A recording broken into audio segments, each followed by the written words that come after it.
মাজারে শিরক হয় বেদাত হয় মানলাম, এই জন্য মাজার ভেঙে দিচ্ছেন। পূজা পাহারা দিলে কি হয়? সওয়াব হয়। আসসালামু আলাইকুম, জুয়েল আসলাম আপনাদের সাথে। আচ্ছা, আমার একটা কথা জানার আছে যে পূজা মণ্ডপে পাহারা দিলে কি হজের সমান সওয়াব পাওয়া যায়? আমার কথা বিশ্বাস হয় না? মাদ্রাসার ছাত্ররা রাজি হয়েছে, যদি পূজা মণ্ডপ কমিটি চায় তাহলে তারা শারদীয় দুর্গা পূজায় নিরাপত্তা কর্মী হিসেবে, স্বেচ্ছাসেবক হিসেবে কাজ করতে আগ্রহী। আর এদিকে এই মাদ্রাসা ছাত্ররাই মাজার ভাঙছে। কেন? মাজারে শিরক বেদাত কাজ হয়, এজন্যই। এই সারা বাংলাদেশের সবগুলা মাজার ভাঙে দেন, একেবারে মাটির সাথে মিশিয়ে দেন, তাহলে বলুন তো বাংলাদেশ থেকে কি বলৎকার করাটা উঠা যাবে? অন্যের বউ কি বাগাই নেওয়াটা হুজুরদের অভ্যাস কমবে? বাংলাদেশে কোনো কওমি হুজুরদের এখনও কোনো মাহফিলে বলতে শুনি নাই যে আমাদের এই মাদ্রাসায় অমুক ছাত্র বলৎকার হয়েছে অমুক শিক্ষকের দ্বারা, এই মাদ্রাসা বন্ধ করে দেন।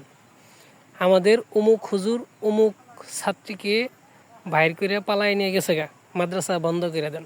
বলছেন কেউ মাদ্রাসা ভাঙিয়ে দেন?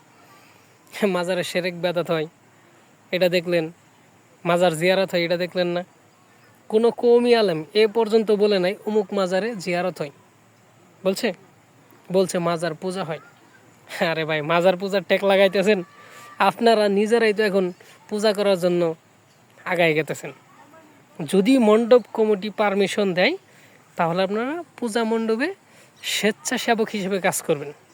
আমি দেখলাম হিজবুত তাওহীদেরা একটা নীতিতে ঠিক আছে, সেটা হচ্ছে তারা নামাজ পড়ায় টাকা নেয় না। আচ্ছা, আপনি কোন তো বাংলাদেশে প্রথম নামাজ পড়ায় টাকা নেওয়া ধরছে কোন দল? কৌমিরা। বিশ্বাস হয় না? শাহজালাল, শাহপরাণ এরা যখন নামাজ পড়াইছে কারো কাছ থেকে 1 টাকা নিছে? নেয় নাই।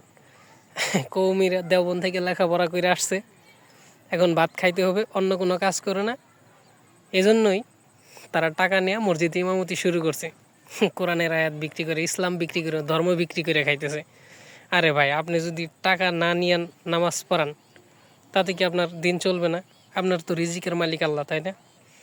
নামাজটা আপনার ব্যবসা শুরু করে দিয়েছেন। মাজারে যে খারাপ কাজ হয় না এমন না, প্রত্যেকটা মাজারেই ম্যাক্সিমাম কাজই খারাপ হয়। তবে এটাকে ভাঙ্গাই যে সমাধান করতে হবে এমন না। এটা সমাধান করার জন্য সরকারের পদক্ষেপ নেওয়ার দরকার ছিল।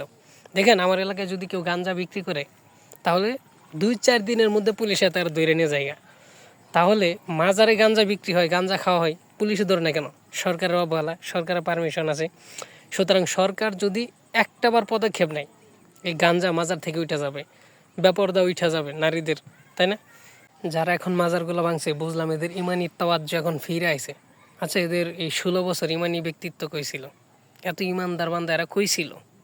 এই আওয়ামী লীগ সরকারের সময় তারা ভাঙলো না, হঠাৎ করে সরকার পতন হইলো, এখন পুরা দেশ সংস্কার করে ফেলতেছে।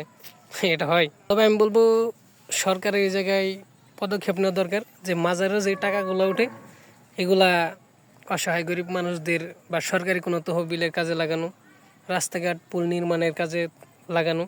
আর মাজারে বাউল গান, যত গাঞ্জার আসর টাসর বয়, এগুলো বন্ধ করতে হবে। বন্ধ করে সেখানে ইসলামিক যে কাজকর্ম আছে সেগুলো চালু করতে হবে, সেখানে মসজিদ বানাইতে হবে।